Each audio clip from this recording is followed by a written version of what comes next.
Okay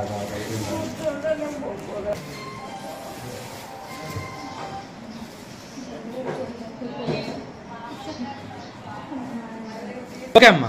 నాది రావడండి. నేను సొంతం పిల్లని మేకపోలు ఇంటికండి.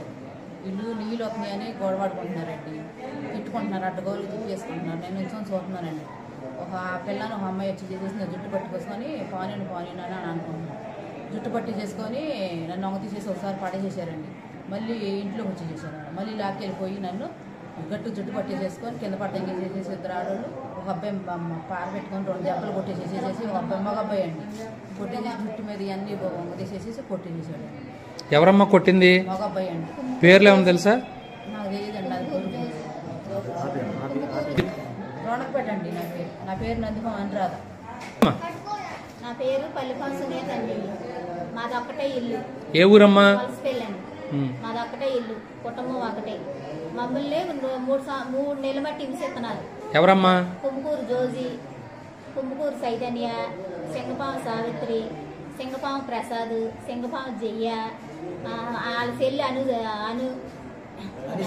వాళ్ళ పిల్ల అనుశ్రీ, వాళ్ళ చెల్లులు మినీ, వీళ్ళు మొత్తం కలిపి నన్ను ఇప్పుడు 3 ఎకలు కొట్టారండి. మేమైనా ఒంటరిగాళ్ళమి. వాళ్ళు రాగానే ఇంట్లోకి వెళ్ళి కలిపేసి వేసుకుంటున్నాం. వాళ్ళు ఇష్టం వచ్చినట్టు తిడుతున్నారండి. చేయనండి, నాకు ప్రాణం అపాయం ఉంది. నా కుటుంబానికి నేను ఏం చేయాలండి? నన్ను చంపేస్తాను అంటున్నారు వాళ్ళు. ఇప్పుడు మీ ఊళ్ళో డ్రైనేజీలు కట్టలేదా? Cement road పోయలేదండి. ఇంకా అధికారులకు చెప్తూనే ఉన్నాం, చూపిస్తూనే ఉన్నాం. వచ్చి చూస్తున్నారు, వెళ్ళిపోతున్నారు, పోతామంటున్నారు, అంతేనండి. ఇప్పుడు మీ మీద తగాదా అయితే ఇప్పుడు మీ చెల్లె? అవునండి. మరి ఈవిడ ఎందుకు కొట్టారు?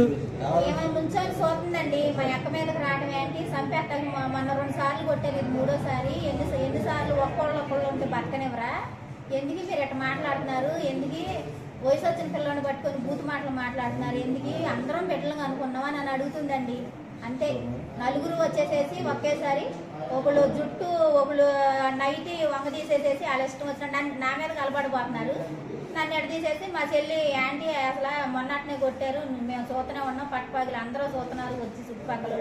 యాంటీ అన్యాయం, ఇంటి మీదకి వచ్చారు మీరు, ఇది న్యాయమేనా అని చెప్పి అడుగుతుంది. ఈ లోపల వచ్చేసేసి ఒక మడిసేమో ఎటు పెట్టి ఎదరు పడ్డోసేసి ఒక మడిసి తలకాయ పెట్టి వంగ తీసేసి పార పెట్టి ఆయన ఇష్టం వచ్చినట్టు కొట్టేసేసాడు కిడ్నీల కాడ. ఇప్పుడు 3 నెలల నుంచి మీ మీద దాడి చేస్తున్నారంటే మీరు ఎప్పుడు కేసు పెట్టలేదా? వచ్చారండి కానిస్టేబుల్, వాళ్ళే రప్పించారండి. మేము అధికారం సురేంద్రబాబుకి ఒకసారి చెప్పాం, ఏండి ఏం చేయమంటారు? కేసుకెళ్ళా మిమ్మల్ని అడుగుతారు, మమ్మల్ని ఏం చేయమంటారు? మేము అంటరాళ్ళమే, మీరు న్యాయం చేయండి మాకు, మేము ఒంటరిగాళ్ళమే అని చెప్పి ఆయన చెప్పామంటే చెప్తే ఎదురు బొదిలేసి అడుగుతామన్నారు. కానీ ఆయన రాలేదండి. 3 నెలలు మట్టు కూడా మేము పిల్ల సీట్ గురి నుండి వెళ్ళా కానీ మారుద్దాంలే అన్నాడు, పట్టించుకోలేదండి ఆయన. ఆ సీట్ కూడా మేము సొంతంగా అక్కడ ఇక్కడ తిరిగి ఎండిఓ మేడం దగ్గరికి వెళ్ళి డీసీ మేడం గారి దగ్గర 3 సార్లు తిరిగి 2 లెటర్లు పెట్టుకొని మార్పించుకున్నామండి. మామూలు గోవులు పట్టించుకోవట్లేదు. సరే, ఇప్పుడు ఈ విషయానికి వస్తే మీ చెల్లిని ఇట్లా కొట్టాక మీరు వలసపల్లి నుంచి ఇక్కడికి ఎలా వచ్చారు? అంబులెన్స్